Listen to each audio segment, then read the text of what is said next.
Hostile worlds, bad systems, cosmic mistakes, ordinary people caught in forces too large to fight. These aren't stories about heroes, they're stories about endurance and what breaks when technology outpaces wisdom. Strap in, check your air. This is Vicious Planets.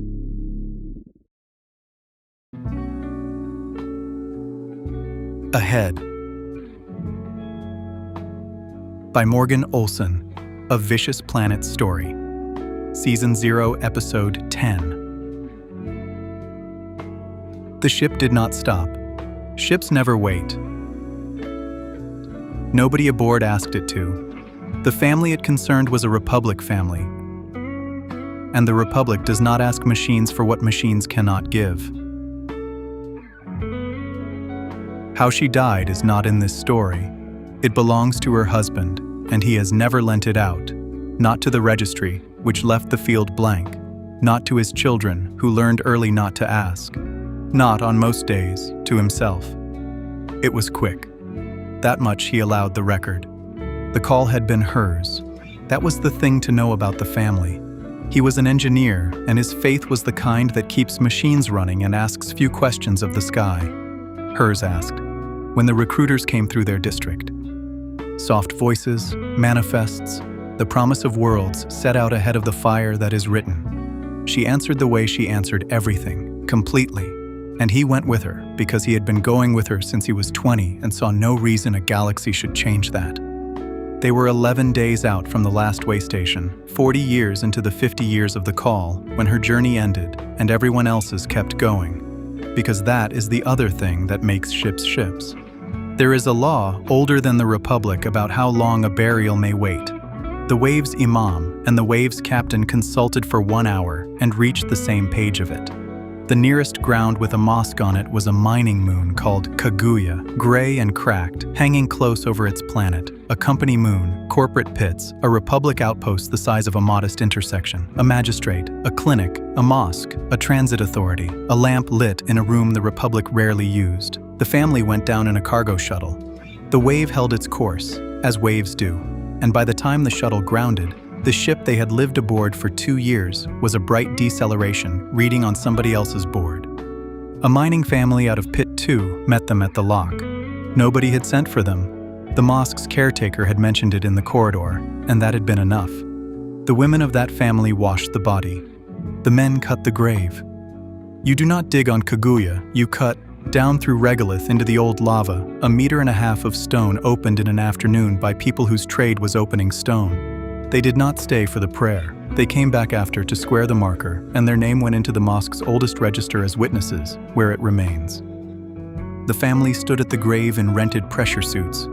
A man of 46, a son of 25 with a wife and a daughter born in a way station corridor, a daughter of 21, a boy of 9, a girl of 3, asleep against her father's chest with her small helmet fogged, who would keep from that day one memory she was never sure was hers. A voice, singing, in a corridor that curved. Above them, right on schedule, the Wave lit its drives for the deep, and the burn crossed the black sky like a slow, bright scratch, and was gone. They had stepped off to bury their mother. The stop lasted 20 years. The transit authority suspended the household manifest without being asked, which was the Republic's kind of kindness. 6 souls, 1 journey, status, in transit, interrupted, not ended. There is a form for ending it. It asks the head of household to declare the journey over, and it has 1 witness line and 1 signature line. And it went into a drawer on Kaguya and stayed there, blank as the day it was printed. An open manifest is a debt the Republic holds against itself. It does not expire them. Yusuf Hasagawa took contract maintenance on the corporate waterworks in the first month. Meridian Series 4 pumps built under license from a Republic pattern, 40 of them strung through the sublevels, singing in the pipes like whales.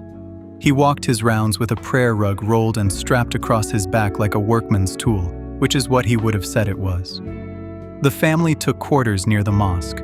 The children enrolled in the outpost school, 11 pupils counting them. "She is ahead of us, Baba," Ibrahim said once, in the first month, meaning it kindly, with scripture behind it. His father looked at him for a moment. Then he asked whether the birth riders had been filed for the baby. Ibrahim did not try again. All four of them learned the borders of their father the way miners learn rock, by where the tools stop. Ibrahim was the steady one, and he mistook it in himself for faith.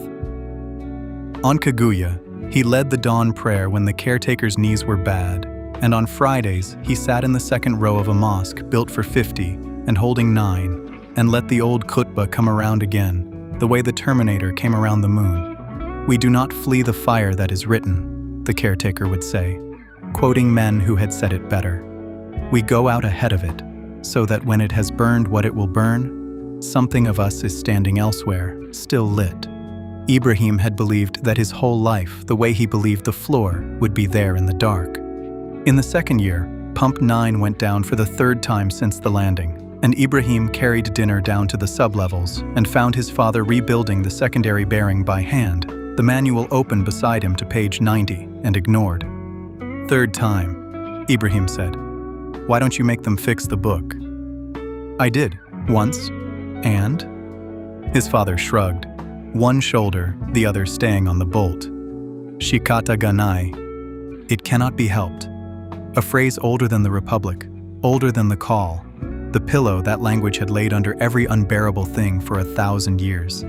Ibrahim stood holding the dinner tin and heard, underneath the bearing in the book, every other place the phrase had been set down where an answer should have gone. The ship, the file, the grave, his mother folded into a shrug, and something in him that had held level for 2 years went over. "Yeah," he said, "Inshallah." He put it down between them wrong on purpose and let it sit. "It's what you always say, Baba." Hers, with him taken out. He set the tin on the pump housing and walked out, footsteps climbing away through the pipe song, and he did not look back, which was a mercy, because it spared him his father's face. Yusuf Hasagawa fixed things. It was the whole of what he was for. He stood a long while with the wrench in his hand and the truth of it in front of him, exact as a gauge. That his acceptance was her faith with the faith removed, a prayer amputated at the name. And then he did with it what he did with everything that was hers. He kept it. He did not fix it. He went back to the bearing. In the third year, a wave dropped into the system to take on water and pilgrims, and he came down to the sublevels and stood a while watching his father work before he said it. The second one was born here. The first was born in a hallway between worlds. He watched his infant theory of his own life fail to survive contact with 2 actual daughters. "I don't want their whole lives to be the middle of something, Baba. I want them to arrive." Yusuf finished the fitting he was on, checked it, left it alone. "Then file," he said. They filed a resumption. Ibrahim's name came off suspension, and his wife Salma's rode with it, and his daughters with hers. The Republic has a right for the ramp and the going, and the imams keep it in its long form, every name in its place. The caretaker gave it to them entire that night, the only time the family would ever hear the whole of it. His bad knees and all, the names going by like a hand passing over each of their heads, the ones setting out, the ones who keep the ground, the trust laid down, the trust taken up, the promise to go no further than faithfulness, and no less than the whole way. It took 4 minutes. Ibrahim wept through the back half of it. Families wear such things down. By the end of that decade, the household had it in 5 words. The goer says, "Keep what stays," the stayer says, "Go ahead." And by the end of the next, the 5 would be worn down to 2, and then to a silence with the shape of them. But that first time, they got the whole thing, and it was very long, and none of them ever heard it entire again. At the ramp, Ibrahim asked for one thing of hers, and was given the misbah, her prayer beads, olive wood gone the color of tea. He wound them twice around his wrist and could not speak. And then the thing he had never let himself think came out of him sideways, in front of his father, which was the only place it could have come out.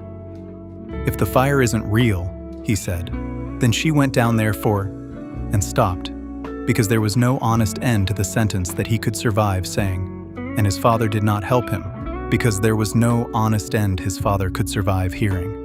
The steadiest of them had a crack in the floor after all. He had just needed a galaxy far enough from home to find it. His elder daughter, 4 years old, tugged her grandfather's sleeve at the ramp and, Having watched the grown-ups trade their 2 lines and getting them muddled gave him the wrong half. "Go ahead, Jiddu," she said, solemn, sure she had it right. Nobody corrected her.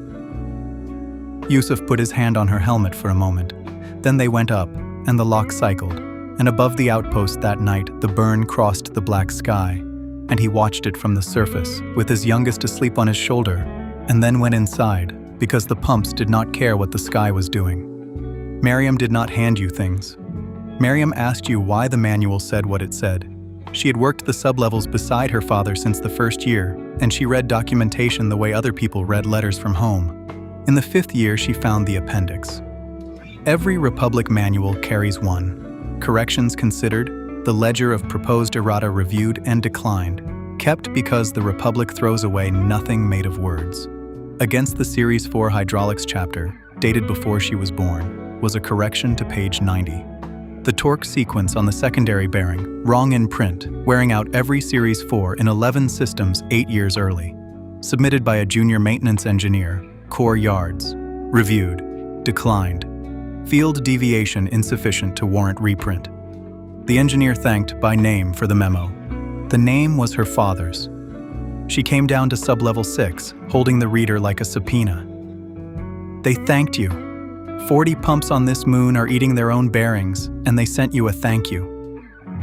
She was 26 and furious on his behalf in a way he had never once been on his own. Why did you stop?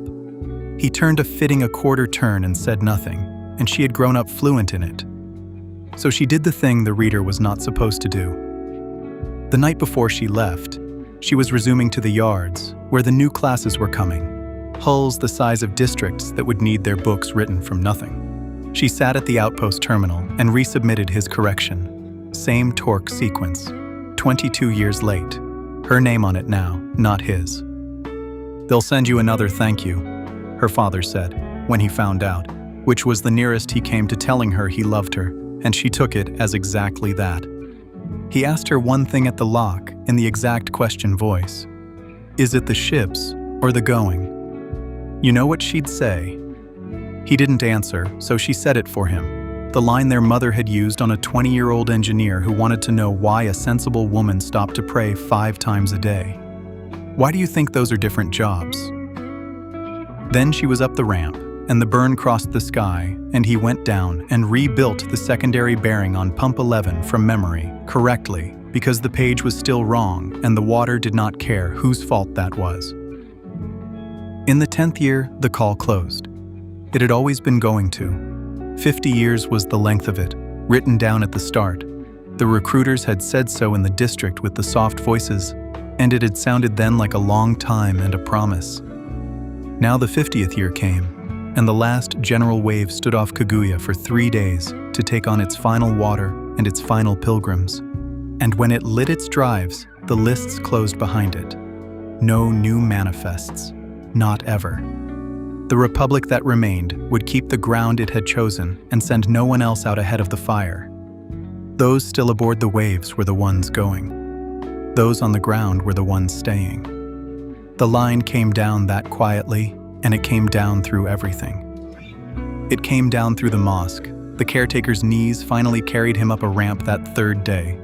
He had held out for the last wave, and got it. And he pressed the keys into Yusuf's hand on his way, the way you hand over a bearing that sings, "Nothing to fix, only to know."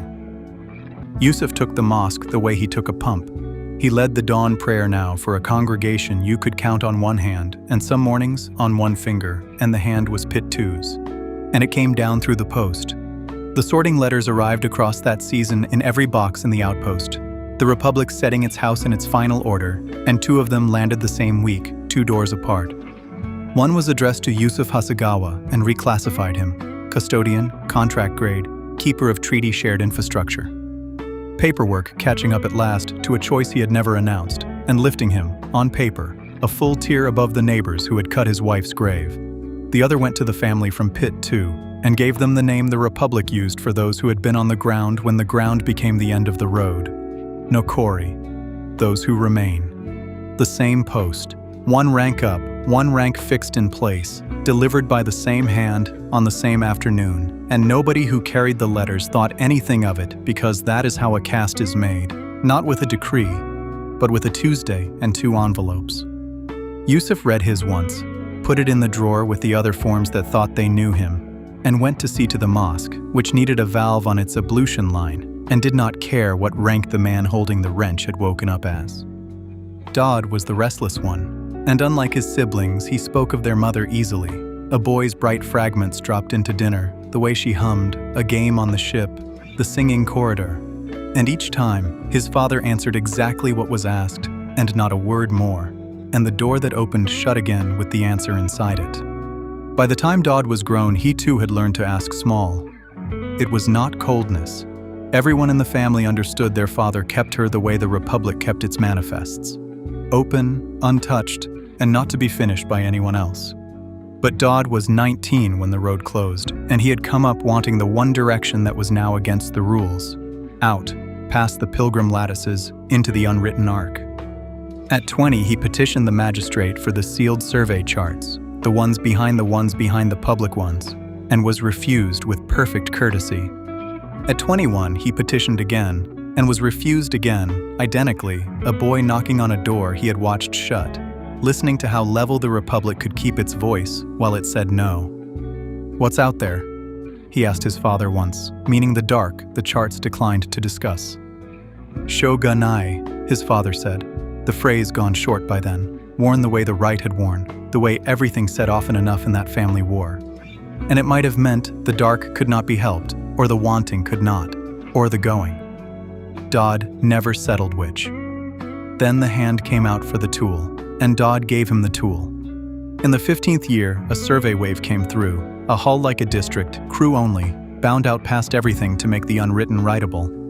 And it had a berth for a maintenance hand with a certificate. Dodd filed his resumption the afternoon the posting went up. The restless one spent his last night on Kaguya, sitting still. He came down to sub-level 6 and sat against the pipes through a full maintenance shift and handed his father nothing, because there was nothing to fix that night, and stillness was the one thing he had never been able to give the man, and so it was the thing he gave him at the end. They did not talk much. Pump 11 sang in the wall. Toward the end of the shift, Yusuf told him one thing, unasked, and Dodd stopped breathing to hear it. She was sick the whole first week in the void. Never once admitted it. Held the rail and told your brother it was the ship that was unsteady. Dodd carried the sentence up the ramp like contraband, and the burn crossed the sky aimed at nothing on any map. And this time, the man on the surface watched it all the way out. Which left Amina. She had been 3. She had the one memory, the voice in the curved corridor. And was never sure it was hers, because Dodd had told it so often it might have been his, worn smooth by handling and passed to her like a coin. The grave in the lava plain was her father's memory. It was only her story. She visited it on the days you visit and stood at the squared marker feeling less than she believed she owed and felt bad about the arithmetic and built a childhood in the gap. Her grief was for her father's grief. That was its shape, and it never changed shape, and it was enough. She was the tool hander. From 6 years old, down where the pipes sang, he would hold out his hand without looking, and she would put the right tool in it. And on the good days, that was their whole conversation, and neither would have traded it. She knew every tool in the roll by weight in the dark. She knew the small one, the odd one from nowhere, worn smooth at the grip, was not for handing to anyone, ever, and never asked why, because she had learned to ask small. And some questions are not small, no matter how you cut them. Her closest friend was Zainab of the Pit 2 family, Z in the Creole. They had grown up trading candy for pit glass and pit glass for candy at the going rate, which was friendship. They were 13 the season the letters came. They were on the observation ring when Z, turning a piece of pit glass over in her fingers, said in the flat market voice her family kept for true things, "You'll go when you're old enough. You're paper." She did not say it as an accusation. She said it as a fact about materials, which was the family trade. Paper flies. We're what you set down to make it fly. Amina started to argue and found the argument was on the other side of the glass, so she did not file. 17, 18, 19, 20. The odd wave still came through with a crew berth for a certified hand, and she did not file, and her father watched her not file and understood exactly what she was doing, because she was doing it for him. So in the 20th year, he did it for her. He walked into the Transit Authority of Kaguya for the first time in anyone's tenure. The clerk was the third clerk. He had inherited the office, the stamp, and one standing instruction handed down like a relic. The Hasegawa Manifest stays open, do not query it. In 6 years it had never moved. Now the file walked in and asked politely for the counterforms. Yusuf had come the way he came to a pump he already understood, everything laid out in the order he would need it. A resumption of transit against the household manifest in the name of Amina Hasegawa, 23, of Kaguya. The road had been closed 10 years. No berth since the close had gone to anyone who was not crew.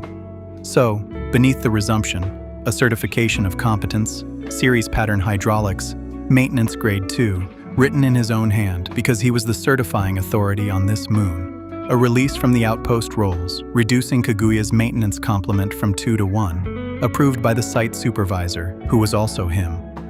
A sponsor's declaration under custodian seal, his. He signed 3 times, as her father, as her teacher, and as the man who would now do her work alone. The clerk went into the stacks and brought out the source document, because a resumption is an amendment, and the Republic amends nothing it will not touch. The folio was 24 years old. The paper had yellowed. The ink had not. 6 names, in a hand that was not his. She had filled it at their kitchen table, the recruiter's packet spread out, the tea going cold. He had said he could write his own name. "You'll do it slowly," she had said, "and make it ugly." So she wrote all 6. She spelled his mother's name wrong, the way she always had. She and his mother had never made peace, and the spelling was where she kept it.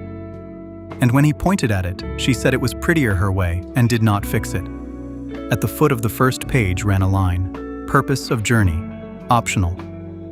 And she had curved her hand around it like a schoolgirl hiding an answer, and written, and would not show him.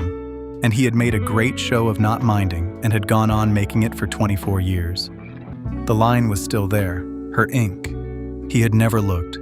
20 years on the same small moon as this drawer, and he had never once asked the file a question. Now, because the regulation required the page be present, or because it no longer required anything of him worth obeying, he read it. 7 words, he did not lend them out. Then he completed his daughter's resumption without stopping. Name, standing, competence, birth, attachments 1 through 4. And his hand was steady because it was work, and his hand was always steady for work. The terminal did what terminals do. It found 2 names still suspended on the amended manifest and generated the query it was built to generate, the 4th of its kind in 20 years. Reason for continued suspension of remaining members. Optional. The pen came down and stopped above the line. For one moment the line had an answer within reach. 7 words, already written once, in better ink than his. He left it blank. Some lines were hers. He gathered the confirmations, thanked the clerk in the number of words the transaction required, and was nearly at the door when the clerk's training lost to the clerk's youth. 20 years, the clerk said. The file, the instruction, all of it. 24, Yusuf said, and went home to put the paper on the table. She found it there and understood all of it at once. The certificate that had signed her childhood over as her competence, the release that had made him 1 man instead of 2, the birth. There was a whole argument in her, years of it, and what came out was 4 words. Who keeps you? What stays keeps me, her father said. She packed for a month. On the last day but 3, half joking and wholly not, she asked for the small tool, the odd one from nowhere, and he said, "No." "Shogunai," Amina said, and handed him back 20 years of his own shrug, and it was the nearest he had come to smiling since the paper went on the table. It was the only no of the foregoings. He went to the cabinet and brought her instead a square of cloth, folded small, faded from washing, her mother's working scarf, the everyday one. He closed her fingers over it, and that was the whole ceremony, and she did not open it until she was aboard. Down on the ring, the last trade. Z put a piece of pit glass in Amina's palm. Green, black, warm, the best she had ever cut, and named no price. "Set it down somewhere out there," Z said. The market voice held for that much. It went 1 degree unlevel on the rest. "So something of us gets to fly too." At the ramp, the 2 lines, 20 years worn and nearly gone. "Keep what stays," Amina said.